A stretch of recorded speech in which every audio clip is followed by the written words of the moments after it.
আসসালামু আলাইকুম এভরিওয়ান। আজকে তৈরি করব পেঁপে ভাজি। এজন্য প্রথমে এই পেঁপে সেদ্ধ করে রাখা হয়েছিল।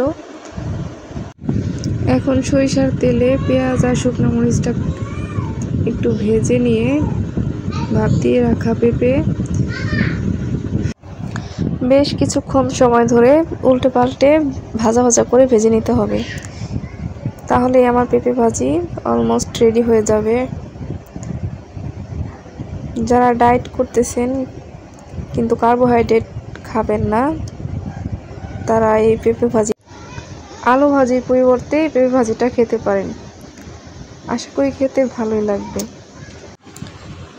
পেঁপে দিয়ে তৈরি করা সবগুলো খাবারই কিন্তু খুবই মজার হয়, যেমন পেঁপে ভর্তা, পেঁপে ভাজি বা পেঁপে দিয়ে তৈরি করা সবজি তরকারি সবই খুব স্বাস্থ্যকর এবং মজাদার হয়ে থাকে।